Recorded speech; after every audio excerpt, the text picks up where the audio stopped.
India town news के इस bulletin में आप सभी का स्वागत है। मैं हूं आपके साथ प्रगति ठाकुर। समय है इंडिया टाउन न्यूज में इस वक्त छत्तीसगढ़ की खबरों का। खबरों को विस्तार से देखने के पहले आइए डालते हैं उन खबरों पर नजर जो बनी है इस वक्त की सुर्खियां।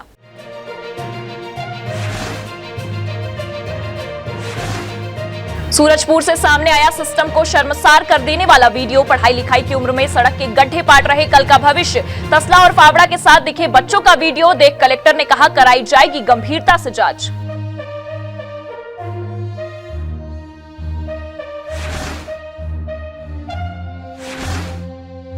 गृह मंत्री पहुंचे नारायणपुर। स्वामी विवेकानंद की जन्म जयंती पर आयोजित कार्यक्रम में की शिरकत। नक्सलवाद को कहा काली छाया। भाजपा नेता के हत्यारों को 24 घंटे के भीतर पकड़ेगी पुलिस। विजय शर्मा ने जताया भरोसा।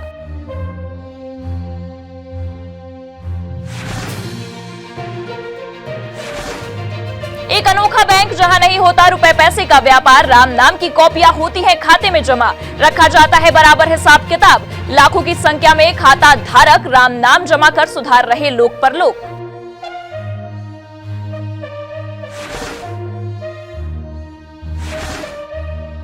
धरा गया नौकरी के नाम पर ठगी करने वाला आरोपी। दर्जनों को लगा चुका है लाखों का चूना। पुलिस में नौकरी दिलाने के नाम पर करता था ठगी। पहले भी मामले हो चुके हैं दर्ज। पुलिस ने भेजा जेल।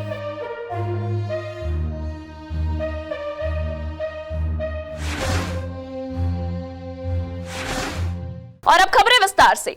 सरकारी उदासीनता, लापरवाही या फिर शर्म को बेच खाना क्या होता है, इसका एक सटीक उदाहरण देता वीडियो इन दिनों सोशल मीडिया पर वायरल है, जिसमें जब मंच से बड़े बड़े भाषण देने वाले नेताओं और वातानुकूलित दफ्तर में बैठकर जनता की सुविधाओं के लिए योजना बनाने और उन योजनाओं को जमीनी हकीकत पर उतारने वाले सिर्फ प्लान बनाते रह गए तो मजबूरन सड़कों पर निकल आए बड़े बड़े गड्ढे जो कि हादसों का कारण बन रहे थे। उन्हें पाटने का बीड़ा उन बच्चों ने उठाया जो कल का भविष्य है और जिनके हाथों में कॉपी और कलम होनी चाहिए। सूरजपुर में इन दिनों सोशल मीडिया पर एक वीडियो तेजी से वायरल हो रहा है, जिसमें छोटे छोटे बच्चे सड़क के गड्ढे भरते नजर आ रहे हैं, जिनकी लगन के आगे बड़े से बड़े निर्माण कार्य फेल हो जाए। इन बच्चों की उम्र भले ही बहुत छोटी है, लेकिन हौसले इतने बड़े कि जब भारी तसला किसी एक से नहीं उठ पा रहा तो साथ ही हाथ बढ़ाना कहते हुए तसले के वजन को आपस में सहयोग से बांट ले रहे। इस वीडियो को लोगों द्वारा शेयर भी किया जा रहा है। दरअसल सूरजपुर के कल्याणपुर गांव के पटपरिया पारा में पूर्व सरकार के समय 2022-23 में 9 करोड़ 92 लाख की लागत से सड़क का निर्माण कराने के लिए टेंडर जारी किया गया था, जिसके लिए तत्कालीन विधायक के हाथों भूमि पूजन भी कराया गया, लेकिन इस टेंडर को विभाग ने कैंसिल कर दिया, जिसकी वजह से सड़क का निर्माण अब तक नहीं हो पाया है। वहीं बच्चों के सड़क मरम्मत करने का वीडियो वायरल होने के बाद जब इस मामले को लेकर जिले के कलेक्टर रोहित व्यास से सवाल किया गया तो उन्होंने कहा कि जांच कराकर वहां सड़क बनाने के लिए आगामी बजट में प्रस्ताव भेजा जाएगा और बच्चों से काम कराना बाल श्रम के अपराध की श्रेणी में आता है। जो भी दोषी होंगे उन पर कार्रवाई की जाएगी। का परीक्षण कराएंगे पीडब्ल्यूडी से बोल के कि वहाँ पर समस्या क्या है, बट समस्या का समाधान ये नहीं कि बाल श्रम करवाया जाए, जो एक कानूनन अपराध भी है। तो जो भी इसमें दोषी होगा उसके विरुद्ध उचित कार्रवाई की जाएगी और अगर वहाँ पर रोड का इशू है तो पीडब्ल्यूडी से उसका प्रस्ताव बना के बजट में जोड़ने के लिए भेजा जाएगा। बाल श्रम जो अपराध है उससे ज्यादा यह उस शर्म का जीता जागता नजारा है जो बताने के लिए काफी है कि जब जिम्मेदारों से गुहार लगाने की अति हो जाती है तब समाज के सजग प्रहरियों को खुद ही आगे आना पड़ता है। बहरहाल अब देखने वाली बात होगी कि इस वीडियो के सामने आने के बाद इस खस्ता हाल सड़क का जीर्णोद्धार कब तक हो पाता है या फिर इन बच्चों के बाद बड़ों को धरना प्रदर्शन और विरोध का सहारा लेना पड़ेगा। सूरजपुर से इंडिया टाउन न्यूज के लिए एजाज अहमद की रिपोर्ट। बेमेतरा जिले के बेरला ब्लॉक के शासकीय माध्यमिक शाला बहेरा के बच्चे खेल टूर्नामेंट कार्यक्रम में शामिल होने कुसमी के शासकीय स्कूल जा रहे थे। तभी रास्ते में बहेरा मोड़ के पास पिकअप वाहन अनियंत्रित होकर पलट गया, जिससे 25 बच्चों को चोट आई है, जिसमें 5 बच्चों की हड्डी फ्रैक्चर हो गई है। जानकारी आई है कि उन्हें रायपुर रेफर किया गया है। वहीं घायल बच्चों को तत्काल बेरला के स्वास्थ्य केंद्र में भर्ती कराया गया है, जहां 20 बच्चों का इलाज जारी है।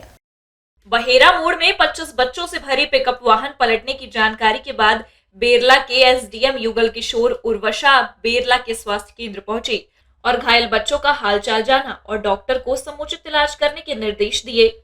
एसडीएम ने कहा कि 5 बच्चों की हड्डी फ्रैक्चर हो गई है, जिसके कारण उन्हें रायपुर रेफर किया गया है। बाकी अन्य 20 बच्चों की स्थिति सामान्य है। वहीं कलेक्टर रणबीर शर्मा ने बच्चों के बेहतर से बेहतर इलाज के निर्देश दिए हैं।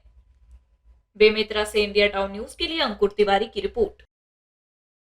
गंडई नगर में श्रीमद् भागवत का आयोजन किया जा रहा है। इसके कथावाचक पंडित राम प्रताप शास्त्री हैं। कथा सुनाते हुए उन्होंने कहा कि छत्तीसगढ़ कौशल प्रांत को बहुत बड़ा गौरव मिला हुआ है। भगवान श्री राम को प्रकट करने के लिए जिस विद्वान ने यज्ञ किया, वह विद्वान हमारे छत्तीसगढ़ के श्रृंगी ऋषि धाम में श्रृंगी ऋषि के नाम से विराजमान है। गंडई में कथावाचक पंडित राम प्रताप शास्त्री ने कहा कि श्रीमद् भागवत कथा हिंदू सनातन धर्मावलंबियों के लिए एक ऐसा प्रकल्प है जिसमें केवल एक सत्संग ही नहीं, इसमें जीवन में जिस मृत्यु से हम भयभीत हैं, भागवत कथा के माध्यम से ये सिखाया जाता है कि जीवन में हम सत्कर्म करें, हमारा आचरण और व्यवहार अच्छा हो, हमारा चरित्र अच्छा, क्योंकि अच्छे चरित्र को जब हम लोग और समाज में प्रकट करेंगे तो शांति पूर्वक हमारा जीवन व्यतीत होगा। 22 जनवरी को अयोध्या में होने वाले प्राण प्रतिष्ठा के विषय में उन्होंने कहा कि ये तो सनातन हिंदू धर्मावलंबियों के लिए ही नहीं, परंतु समग्र विश्व के लिए महागर्व की बात है, क्योंकि विश्व में सबसे प्राचीन संस्कृति हिंदू संस्कृति है और ये समग्र विश्व के लिए एक महा महोत्सव के रूप में देखा जाना चाहिए, क्योंकि हमारे भारतवर्ष में ही लगभग 550 वर्षों से राम मंदिर प्रतीक्षित था। भगवान राम तो सदा वहां विराजित है ही, वह तो उनका जन्म स्थल सदा से रहा ही है, लेकिन विदेशी आक्रांताओं के द्वारा जो भगवान राम के मंदिर को तोड़ा गया तो बहुत से बलिदानियों की उसमें शहादत हुई। भागवत कथा में मूलतः ये बताया गया कि 84 लाख योनियों में मनुष्य योनि अंतिम योनि है और मुक्ति का द्वार मनुष्य योनि से ही हमको प्राप्त हो सकता है। इसलिए अगर ये हमने शरीर प्राप्त किया है तो ऐसे मुक्ति शास्त्र का जीवन में हम श्रवण करें, ये भागवत जी का मूल उद्देश्य है। विश्व में सबसे प्राचीन संस्कृति हिंदू संस्कृति है और ये समग्र विश्व के लिए एक महा महोत्सव के रूप में देखा जाना चाहिए, क्योंकि हमारे भारतवर्ष में ही लगभग 550 वर्षों से ये राम मंदिर प्रतीक्षित था। भगवान राम तो सदा वहाँ विराजित हैं ही, वो तो उनका जन्म स्थल सदा से रहा ही है, लेकिन विदेशी आक्रांताओं के द्वारा जो भगवान राम के मंदिर को कुचक्र पूर्वक तोड़ा गया तो बहुत से बलिदानियों की उसमें शहादत है। गंडई से इंडिया टाउन न्यूज के लिए रत्नेश कुलदीप की रिपोर्ट। जांजगीर चांपा जिले की प्राचीन धार्मिक नगरी शिवरी नारायण में एक ऐसा बैंक है जहां मैनेजर है, आवक जावक रजिस्टर भी है और लेन देन संबंधित कारोबार भी होते हैं, लेकिन पैसों का नहीं बल्कि राम नाम लिखी कॉपियों का। ये ऐसा बैंक है, आप राम नाम खाता खुलवाकर अपने लोग परलोक को धनी बना सकते हैं।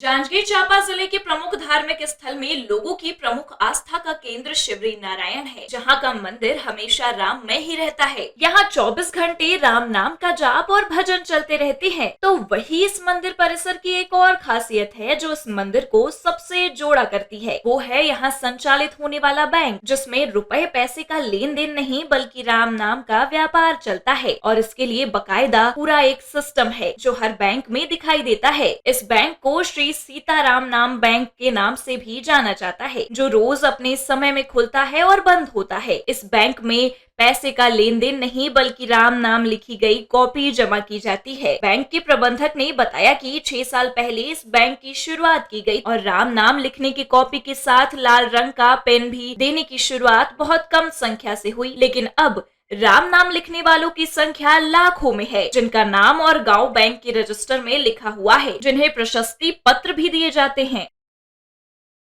यहाँ बस सीताराम नाम कॉपी लेते हैं, जमा करते हैं, लिख के लाते हैं उनका और नया कॉपी उनको लिखने के लिए देते हैं। 84 सीताराम नाम बैंक शाखा शिवरी नारायण, अयोध्या शाखा शिवरी नारायण।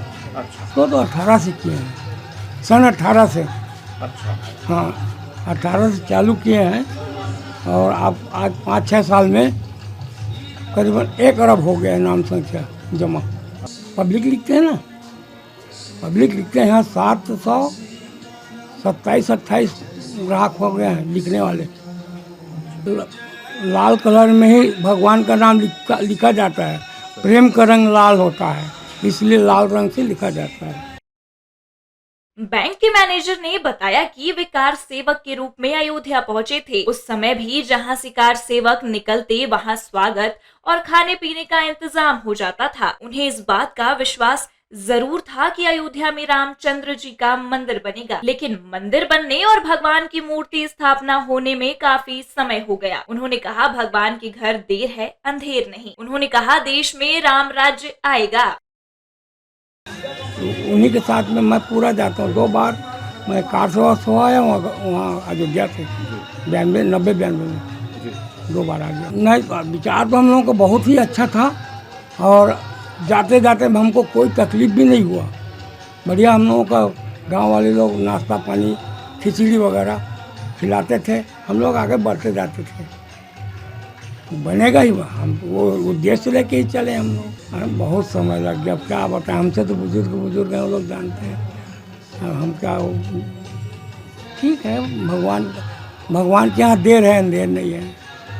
अंधेर करने वाले कर रहे हैं, मगर भगवान देरी से कर रहे हैं, मगर ढंग से कर रहे हैं। राम राज्य आएगा, राम राज्य आएगा। अयोध्या में राम मंदिर प्राण प्रतिष्ठा में शामिल होने के लिए शिवरी नारायण के श्री सीताराम नाम बैंक के सदस्यों के लिए आमंत्रण पहुंचा है, जिसमें कुछ सदस्य शामिल होंगे और जो नहीं पहुंच पाएंगे उनके द्वारा बैंक के पास ही राम नाम का जाप और भंडारे का आयोजन कराया जाएगा। जांजगीर चांपा से इंडिया टाउन न्यूज के लिए श्रद्धा सिंह की रिपोर्ट। सड़क दुर्घटनाओं को लेकर जिले के मुखिया खासे संवेदनशील नजर आ रहे हैं, जिन्होंने खुद ब्लैक स्पॉट का निरीक्षण किया और इन दुर्घटना संभावित क्षेत्रों को लेकर अधिकारियों को जरूरी निर्देश भी दिए। जिले में कई ब्लैक स्पॉट है जहां अक्सर सड़क दुर्घटनाएं होती हैं। इन्हीं दुर्घटनाओं को देखते हुए नवपदस्थ कलेक्टर रोहित व्यास ने नेशनल हाईवे 43 पर निरीक्षण किया। उन्होंने शहर के साथ नयनपुर, आनंद रेहंदम सहित विश्रामपुर के ब्लैक स्पॉट का अवलोकन कर अधिकारियों को निर्देश जारी किए। वहीं उन्होंने संबंधित अधिकारियों से कहा कि समय समय पर उनके द्वारा ब्रेथ एनालाइजर चेकिंग की जाए ताकि ड्रिंक एंड ड्राइव मामले में कमी लाई जा सके। साथ ही नेशनल हाईवे इंजीनियर को मोड़ से पहले रंबलर स्ट्रीप लगाने और यातायात के संबंधित अधिकारियों को चिन्हांकित स्पॉट पर यातायात से संबंधित संकेत चिन्ह और सड़कों में एलईडी कैट आई ब्लिंकर लगाने के लिए भी निर्देशित किया। 15 जनवरी से सड़क सुरक्षा पखवाड़ा प्रारंभ होने वाला है। उसी तारतम्य में जो हमारे जिले के ब्लैक स्पॉट्स हैं, उनका ट्रैफिक और आरटीओ और पीडब्ल्यूडी एनएच की टीम के साथ निरीक्षण किया गया। वहां पर जो संज्ञान में आया है कि कुछ हमारे ऐसे पॉइंट्स हैं जो एक्सीडेंट प्रोन पॉइंट्स हैं, टी जंक्शंस जो एनएच से लगे हुए हैं, तो वहां पर एनएच का ऑलरेडी सैंक्शन हुआ है और वहां पर वो लोग उचित कार्रवाई करेंगे। सूरजपुर से इंडिया टाउन न्यूज के लिए एजाज अहमद की रिपोर्ट। कवर्धा जिले में गुड फैक्ट्री के गन्ना क्रेशर मशीन व धर्मकांटा को गैस कटर से काटकर चोरी करने वाले 5 शातिर चोर को पुलिस ने गिरफ्तार किया है, जिनकी तलाश पुलिस 6 महीने से कर रही थी। शातिर 5 चोरों से पुलिस ने चोरी का सामान, गैस कटर सहित चोरी में उपयोग किए गए 2 वाहन भी जब्त किए हैं। कवर्धा जिले के पंडरिया क्षेत्र के ग्राम रमतला पेनरी मार्ग का मामला है, जहां जुलाई महीने में शिकायतकर्ता लोचन चंद्राकर द्वारा पंडरिया थाना पहुंचकर रिपोर्ट दर्ज कराई गई थी कि रात्रि में किसी अज्ञात चोर खेत में लगे गुड फैक्ट्री के गन्ना क्रेशर मशीन का आधा हिस्सा व धर्म कांटा को काट कर ले गया है, जिसकी कुल कीमत लगभग 3 लाख रुपए बताई गई थी। पंडरिया थाना में अज्ञात चोरों के खिलाफ मामला कायम कर जांच शुरू की गई है। पुलिस को मुखबिर से मिली सूचना पर सौम्य पटेल, आदित्य नारायण, अजीत कुमार बघेल, पप्पू दास मानिकपुरी, राहुल गिरी एवं एक नाबालिग बालक से कड़ाई से पूछताछ की गई और आरोपियों से चोरी के सामान 10 क्विंटल लोहा एवं चोरी के 2 पिकअप वाहन, गैस सिलेंडर, गैस कटर को जब्त कर आरोपियों को गिरफ्तार कर जुडिशियल रिमांड पर जेल भेज दिया गया। जुलाई 2023 में रमतला पेंड्री के पास स्थित गुड फैक्ट्री में जो गन्ना क्रेशर मशीन है उसका आधा हिस्सा और धर्म कांटा को काट कर अज्ञात चोरों द्वारा ले गया था, जिसमें थाना पंडरिया में अपराध क्रमांक 198/23 धारा 379 का अपराध पंजीबद्ध कर विवेचना की जा रही थी। लगातार आरोपियों की पतासाजी की जा रही थी, जिसमें आज दिनांक को चोरी में संलिप्त 5 आरोपी तथा उसमें सामान की खरीदारी करने वाले कुल 6 लोगों की गिरफ्तारी की गई है तथा उनके पास से घटना में प्रयुक्त 2 पिकअप वाहन और 2 गैस कटर और साथ ही में जो चोरी गए सामान की जब्ती की गई है। कवर्धा से इंडिया टाउन न्यूज के लिए हिमांशु ठाकुर की रिपोर्ट। बिलासपुर कलेक्टर अवनीश शरण एवं पुलिस अधीक्षक संतोष सिंह ने शहर की यातायात व्यवस्था दुरुस्त करने, शहर के प्रमुख मार्गों एवं चौक चौराहों पर निरीक्षण किया। इस दौरान उन्होंने ट्रैफिक व्यवस्था, पार्किंग और गुमटियों को लेकर जरूरी निर्देश दिए। बिलासपुर कलेक्टर ने तकरीबन 2 घंटे तक पैदल चलकर यातायात व्यवस्था का जायजा लिया। शहर के लोगों को सुगम यातायात की सुविधा मिल सके, इसके लिए पुलिस, यातायात, नगर निगम और परिवहन विभाग को मिलकर कार्य करने को कहा। कलेक्टर और एसपी ने सबसे पहले बृहस्पति बाजार का निरीक्षण किया। उन्होंने फुटपाथ और सड़क पर सब्जी की दुकान लगाने वालों की वैकल्पिक व्यवस्था होते तक पार्किंग की जगह छोड़कर उनके बैठने के लिए मार्किंग करने को कहा। उन्होंने बृहस्पति बाजार के लिए मल्टी स्टोर का प्रस्ताव तैयार करने के निर्देश दिए। कलेक्टर ने इसके बाद सिम्स मार्ग का निरीक्षण कर मार्ग को कब्जा मुक्त कराने को कहा, जिससे मरीजों एवं उनके परिजनों को अस्पताल आने जाने में हो रही परेशानी दूर हो। सिम्स के सामने स्थित ऐसे दुकानों पर कार्रवाई करने के निर्देश दिए जिनमें पार्किंग की व्यवस्था नहीं है। सिम्स मार्ग में सर्व संबंधितों की सहमति से मार्ग चौड़ीकरण का प्रस्ताव बनाने के निर्देश दिए। उन्होंने सिम्स अस्पताल के बाहर बेतरतीब खड़े एम्बुलेंस की पार्किंग रिवरव्यू रोड में करने के निर्देश दिए।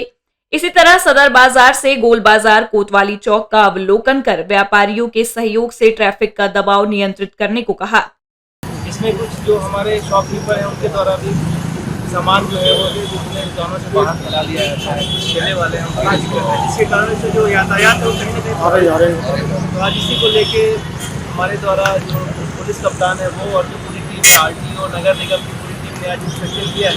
खासकर वैसे चौराहे जहाँ पे किसी न किसी कारण से जाम की स्थिति बन रही है, जिससे कि जो यह आवागमन प्रभावित हो रहा है और लोगों को कहीं ना कहीं कठिनाई का सामना करना पड़ रहा है। उसको देख के हम लोगों ने काफ़ी इसको विजिट किया है और दिशा निर्देश दिए हैं और नगर निगम को और जो ट्रैफिक पुलिस है उसके द्वारा लगातार अभियान चलाया जाएगा और ये ट्रैफिक की व्यवस्था। कलेक्टर ने चौक चौराहों पर स्थित ट्रांसफार्मर को अन्यत्र शिफ्ट करने का प्रस्ताव बनाने के निर्देश विद्युत विभाग को दिए हैं ताकि ट्रैफिक की व्यवस्था सुचारू हो सके। कलेक्टर ने अधिकारियों को निर्देश दिए कि कोई भी व्यापारी अपना सामान सड़कों पर नहीं रखेंगे। कलेक्टर ने पुराना हाईकोर्ट के सामने बेसमेंट का व्यावसायिक उपयोग करने वालों की पूरी जांच कर रिपोर्ट सौंपने के निर्देश नगर निगम के अधिकारियों को दिए हैं। बिलासपुर से इंडिया टाउन न्यूज के लिए दिलीप अग्रवाल की रिपोर्ट। अब वक्त हो चला एक ब्रेक का। ब्रेक के बाद देखेंगे देश प्रदेश से जुड़ी कुछ और खबरें। मिलिए सबसे बड़ी खबर से। छोटे शहर की बड़ी कहानियां। हमने वो देखा जो अनकहा है। अब खबर आपकी उंगलियों पर। खबरों से परे, हर खबर पर हमारा नजरिया। इंडिया टाउन न्यूज, भारत की बात। जनता की आवाज हमारी मुहिम।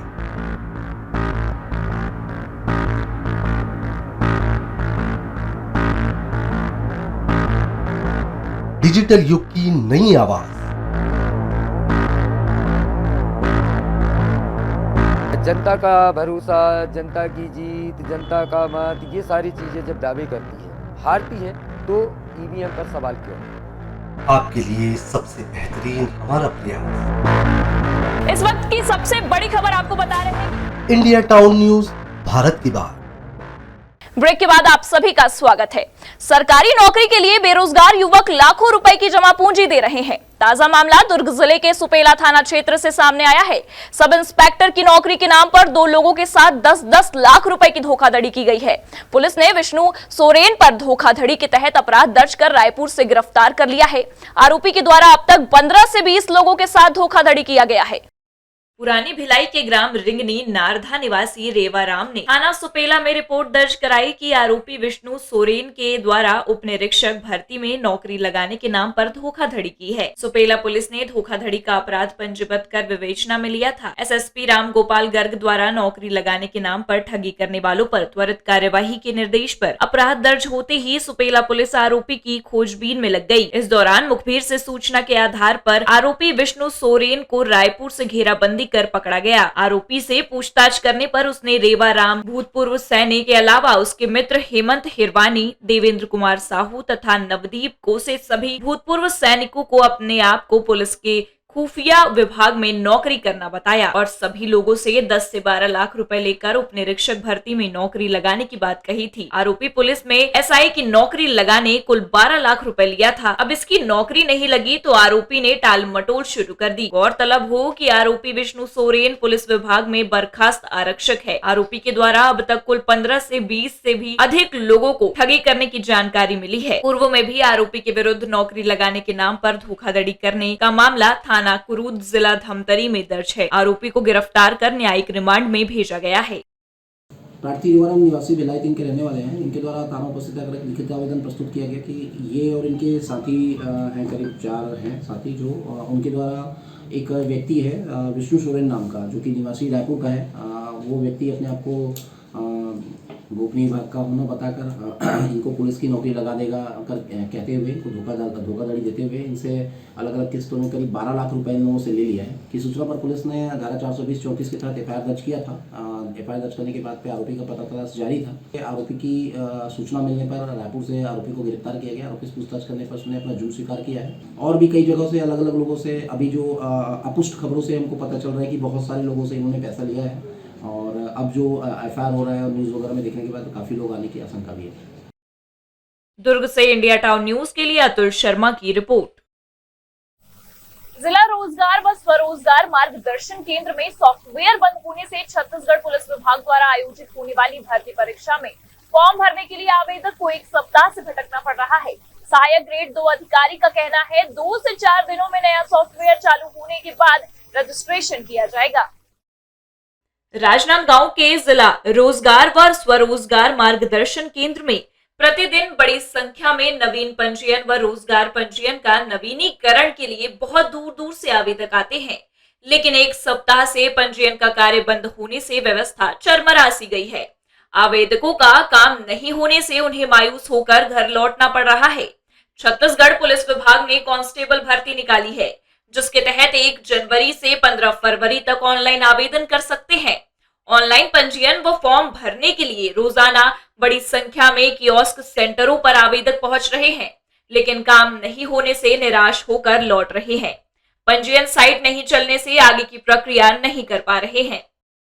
हम लोग रोजगार पंजीयन के लिए आए थे यहाँ, क्योंकि हमारा सीजी पुलिस का कांस्टेबल का भर्ती है, जिसमें हमारा पंजीयन निरस्त हो गया, मतलब उसका डेट ख़त्म हो गया, इसी महीने है।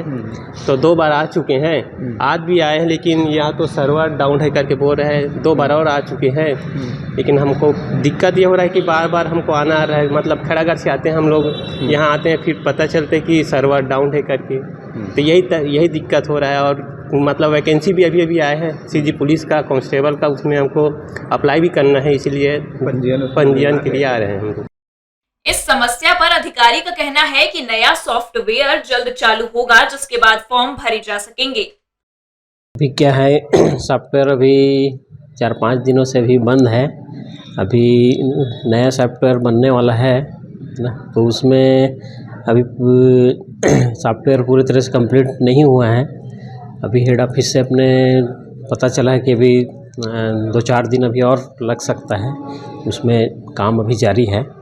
जल्द ही नया सॉफ्टवेयर जो है चालू हो जाएगा, जिससे बाकी सभी का फिर रजिस्ट्रेशन करने में उनको सुविधा हो जाएगी। फॉर्म भरने के लिए रोजगार कार्यालय का जीवित पंजीयन नंबर अनिवार्य है, जिसके लिए आवेदक भटक रहे हैं। राजनांदगांव से अमित चटर्जी के साथ ऐश्वर्य श्याम, इंडिया टाउन न्यूज। 12 जनवरी स्वामी विवेकानंद के जन्म दिवस को पूरे भारत में युवा दिवस के रूप में मनाया जा रहा है। छत्तीसगढ़ की न्यायधानी बिलासपुर में उप मुख्यमंत्री अरुण साहू ने स्वामी विवेकानंद उद्यान पहुंचकर स्वामी विवेकानंद की प्रतिमा पर माल्यार्पण किया। इस दौरान बेलतरा विधायक समेत बड़ी संख्या में भाजपा कार्यकर्ता और आमजन मौजूद रहे। इस दौरान मीडिया से बात करते हुए डिप्टी सीएम ने कहा कि स्वामी विवेकानंद के मूल्यों पर चलकर ही भारत विश्व गुरु बन सकता है। जिस तरह स्वामी विवेकानंद ने भारत के आदर्श और संस्कृति की पताका पूरी दुनिया में लहराई है, वह विस्मरणीय है। भारत आज विश्व गुरु बनने की राह पर चल रहा है। स्वामी विवेकानंद के आदर्श के दम पर पूरी दुनिया में भारत अपनी अलग पहचान बना चुका है। और जिस प्रकार से उन्होंने पूरी दुनिया में भारत के आध्यात्मिक और सांस्कृतिक मूल्यों का पताका फहराया, 11 सितंबर 1893 को अमेरिका के शिकागो शहर में विश्व धर्म संसद के दौरान, और जो दिशा हम सबको उन्होंने दिखाया है, ये वही दिशा है जो भारत को विश्वगुरु बना सकता है। और आज हमारा देश उस दिशा में आगे बढ़ रहा है। स्वामी विवेकानंद के विचारों पर चलकर हम विश्व गुरु बन सकते हैं और दुनिया में सुख, शांति और समृद्धि हो सकती है, और हर एक व्यक्ति का कल्याण भी उसी रास्ते पर चलकर हो सकता है। स्वामी विवेकानंद जी की 161वीं जन्म जयंती पर नारायणपुर के रामकृष्ण मिशन आश्रम में आयोजित युवा दिवस कार्यक्रम में प्रदेश के गृह मंत्री विजय शर्मा एवं अंतागढ़ विधायक विक्रम देव उसेंडी और वन मंत्री केदार कश्यप ने शिरकत की है। नारायणपुर आगमन पर गृह मंत्री का स्वागत स्थानीय विधायक केदार कश्यप और भाजपा पदाधिकारियों ने किया। नगर पालिका के समक्ष भाजपा कार्यकर्ताओं द्वारा विजय शर्मा, केदार कश्यप और विक्रम उसेंडी का भव्य और जोशीला स्वागत किया गया है। कार्यकर्ताओं ने मौजूद मंत्री और विधायक का गजमाला पहनाकर आत्मीय स्वागत किया। आश्रम में आयोजित राष्ट्रीय युवा दिवस कार्यक्रम को संबोधित करते हुए वन मंत्री केदार कश्यप ने गुरु की महत्वता विद्यार्थियों को समझाई और गुरु को राष्ट्र निर्माण करने वाला बताया है। कार्यक्रम में युवाओं को संबोधित करते हुए गृह मंत्री विजय शर्मा ने आश्रम संस्थान की तारीफ की और काली छाया का जिक्र कर नक्सलवाद पर निशाना साधा है। मीडिया को दिए बयान में गृह मंत्री ने पंखाजूर में घटित भाजपा नेता की हत्या पर बड़ा बयान दिया और कहा कि 24 घंटे के अंदर हत्यारों को पकड़ा जाएगा, पुलिस पर भरोसा रखे। स्वामी विवेकानंद जी ने नौजवानों से ये कहा है, खुद पर विश्वास करते हुए परमार्थ के लिए जीवन लगा दिया तो जानो कि जीवन सफल हो गया। अपने लिए जिए तो क्या जिए, तू जी है दिल जमाने के लिए। इसी संदर्भ का विषय उन्होंने कहा है और मैंने भी सारे नौजवानों के बीच, नौनिहालों के बीच ये विषय रखा है आज कि आज के दिन में हमारे प्रेरणा के स्रोत क्या होने चाहिए। तो पिक्चर में हकलाता कोई व्यक्ति नहीं जिसने दुनिया में भारत के मानबिंदु स्थापित किए हैं, वो होना चाहिए। संदेह खत्म होगी।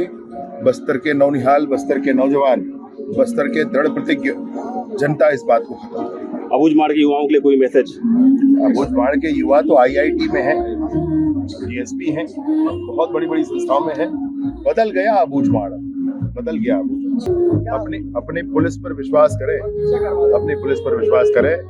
पूरी ताकत से बात पता किया जा रहा है। बिल्कुल 24 घंटा आप मुझे समय दीजिए, 24 घंटे में बातें समझ लें। नारायणपुर से इंडिया टाउन न्यूज के लिए संतनाथ उसेंडी की रिपोर्ट। सूरजपुर में इन दिनों धान खरीदी केंद्रों में किसान पहुंचकर अपना धान बेच रहे हैं। इसी दौरान सूरजपुर के नवपदस्थ कलेक्टर रोहित व्यास भी किसानों के बीच पहुंचे और उन्होंने धान खरीदी केंद्र का जायजा लिया। कलेक्टर को अपने बीच पाकर किसान खुश नजर आए। वहीं कलेक्टर ने मीडिया से चर्चा करते हुए बताया कि उनके द्वारा धान खरीदी केंद्र का निरीक्षण किया गया और सभी दस्तावेजों की भी जाँच की गयी। किसानों को किसी प्रकार की धान बेचने में दिक्कत न हो, इसके लिए उनके द्वारा निर्देश भी जारी किए गए हैं। धान खरीदी केंद्र का निरीक्षण किया गया। उप केंद्र था, तो उसमें ढेरी लगाकर खरीदी की जा रही थी और विधिवत सारी पंजियां मेंटेन की गई थी।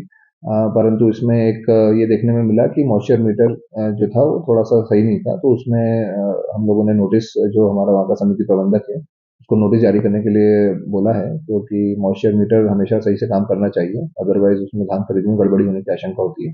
तो समिति प्रबंधक को नोटिस जारी करने के लिए कहा है। स्वामी विवेकानंद जी के जन्म दिवस को आज पूरा भारत देश राष्ट्रीय युवा दिवस के रूप में मना रहा है। इस मौके पर बेमेतरा जिला मुख्यालय के पंडित जवाहरलाल नेहरू स्नातकोत्तर महाविद्यालय में भी जिला प्रशासन की ओर से राष्ट्रीय युवा दिवस कार्यक्रम का आयोजन किया गया। युवा दिवस के इस मौके पर मुख्य अतिथि के रूप में कैबिनेट मंत्री दयालदास बघेल, पूर्व विधायक अवधेश चंदेल सहित जिले के नवनियुक्त कलेक्टर रणबीर शर्मा, SP भावना गुप्ता शामिल हुए। कार्यक्रम को संबोधित करते हुए मंत्री दयालदास बघेल ने कार्यक्रम की सराहना करते हुए देश के युवाओं को लक्ष्य बनाकर दृढ़ निश्चय के साथ आगे बढ़ने के लिए प्रेरित किया। मैं आपके माध्यम से संपूर्ण देश के लोगों को आज के इस अवसर पर बधाई देता हूं और हम प्रण करें कि जैसे संपूर्ण भारतवर्ष और दुनिया ने विवेकानंद जी को स्वीकार करके इनके विचार को आत्मसात करके दुनिया को आगे बढ़ाने का काम जो कर रहे हैं, हम सब आज संकल्प लें कि हम लोग भी विवेकानंद जी के जीवन पर, विवेकानंद जी के कर्मों पर, विवेकानंद जी के जो सारे देश और दुनिया को उन्होंने जो संदेश दिया, उस संदेश को आत्मसात करके हम एक नए भारत का, एक अच्छे समाज निर्माण करने के लिए काम करें। हमारे युवाओं के लिए जितनी भी योजनाएं हैं और आने वाले समय में हमारे देश के युवा किस तरह से विकसित भारत को संकल्प लेकर के आगे बढ़ें, इस विषय को लेकर के उन्होंने संबोधित किया। और आज इसी क्रम में हम लोग यहाँ पीजी कॉलेज बेमेतरा में युवा दिवस मनाने के लिए पहुँचे थे। हमारे साथ में जिला प्रशासन की पूरी टीम थी और यहाँ पे युवा दिवस में हम स्वामी विवेकानंद जी को स्मरण करते हुए उनके बताए मार्ग में simple living and high thinking के विचार को लेकर के आगे बढ़ने के लिए स्टूडेंट को मार्गदर्शन किया और साथ साथ करियर गाइडेंस हमारे युवा जो है आने वाले समय में उनको एक प्रशासनिक दृष्टिकोण से, सामाजिक दृष्टिकोण से, व्यावसायिक ओर से या राजनीतिक ओर से अपने ऊंचे पायदान में कैसे पहुंच सके, इस ओर भी हमारे जिला प्रशासन और हम सबके द्वारा उनको मार्गदर्शन किया है। बेमेतरा से इंडिया टाउन न्यूज के लिए भूपेंद्र साहू की रिपोर्ट। ये थी अब तक की खबरें। अब मुझे दीजिए इजाजत, लेकिन आप अपने पसंदीदा न्यूज चैनल को लाइक, शेयर और कमेंट्स करना ना भूलें। साथ ही पल पल की खबरों और मनोरंजन के साथ ही देश प्रदेश की जानकारियों के लिए आप जुड़े रहें इंडिया टाउन न्यूज के साथ। नमस्कार। मिलिए सबसे बड़ी खबर से, छोटे शहर की बड़ी कहानियां। हमने वो देखा जो अनकहा है। अब खबर आपकी उंगलियों पर, खबरों से परे, हर खबर पर हमारा नजरिया। इंडिया टाउन न्यूज, भारत की बात।